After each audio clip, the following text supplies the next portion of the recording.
you got Michael Jordan, you have Kobe Bryant, you have Kevin Durant.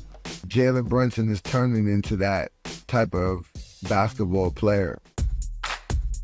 Jalen Brunson has blossomed into a complete superstar in the NBA. What's, in your opinion, what makes him so dominant? His craft is his own. He's a one of one. Like you got Michael Jordan, you have Kobe Bryant, you have Kevin Durant. Jalen Brunson is turning into that type of basketball player. And with all of the knowledge that he's obtained from, watching basketball, playing basketball, and then being tutored by his dad who played in the NBA, this is what he's built and was made to do. You were calling for him to get more MVP consideration earlier this year. Do you think that the voters downplayed his season? I think he's fresh and he's new, and what he's doing right now is something that people want to see if this will be done consistently, which I think is just going to get better because now he has an even larger supporting cast and guys like myself, Rod Strickland, all of the alum people who can give him advice, who can help broaden his game. So I think he'll start to elevate. You're going to start seeing him dunk more probably, which will turn the excitement into different excitement, right? But he doesn't have to do that because he's already electrifying us. It's kind of like Steph Curry. He doesn't dunk, but he has his way in how he makes people feel and why they love him so much as a basketball player. Jalen is turning into that, but it's going to get better, as time goes on. The supporting cast, too. I want to talk about them for a minute. From Hart to DiVincenzo, Hartenstein. I mean, the Knicks just have so many contributors really stepping up to the plate when they've had so many injuries. How do these guys have so much energy, playing the amount of minutes they're playing, going back and forth? Like, is it just off of, the high of winning? Like, how do they have all this energy? It comes from what is going back and forth and what is being spoken and talked about as far as how many minutes Tibbs is playing guys. He has a bench. Why isn't he using his bench? When we win, people say, oh, you should have been playing Burke before that. But there were other guys playing in front of him. The reason why these guys are able to play the way that they're playing is because they're conditioned. Right? And they're conditioned from the summertime. It's not during the season. They're conditioned from the summertime. Those 3-4 months, maybe 5 months for some guys, instead of them chilling, hanging out, going here, doing that. Those guys were conditioning the whole time. So once they conditioned for that long period of time, once the season started, some guys, it takes them to get towards Christmas.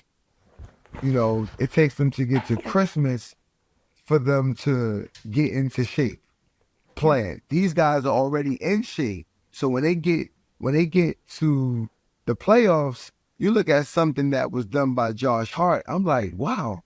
I said, they had breaking news. Josh Hart was subbed out of the game.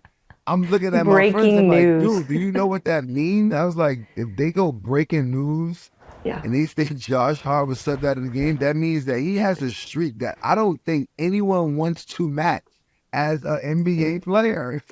Do you think that anyone in the East has a true shot at beating the Celtics?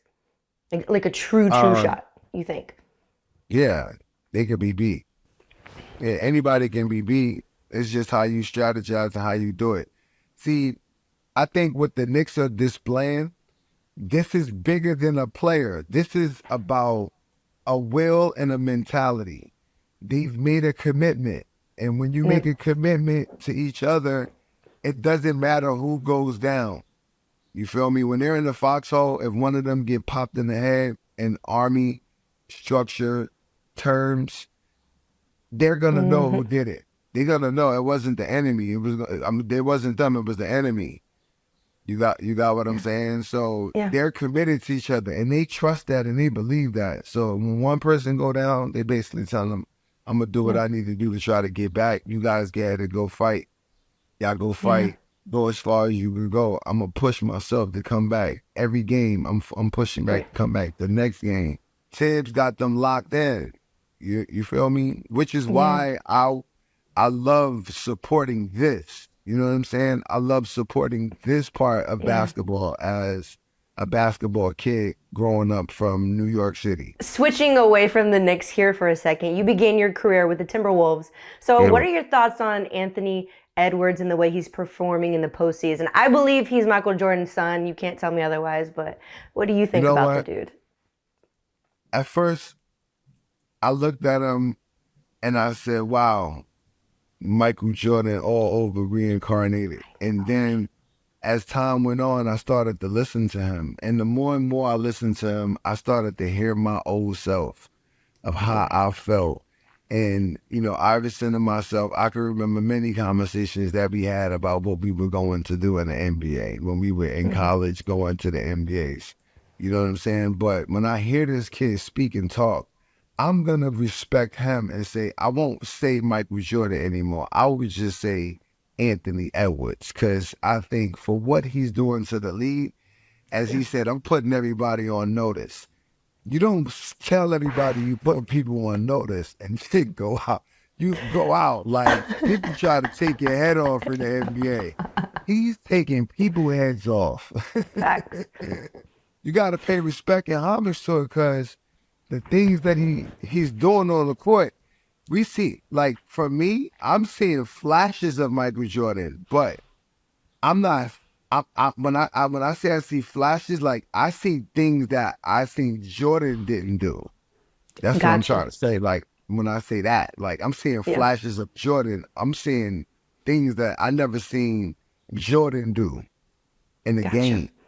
You know what Yeah. I'm saying? I seen him do everything in between that 3-point line, in between there. 3-point line, he really wasn't a 3-point. He wasn't really a 3-point shooter. That's why George Gervin True. said you got to kill him with a lot of twos. When you look at this guy Anthony Edwards, different. Like, there's no more comparing him Different. to Michael Jordan for me.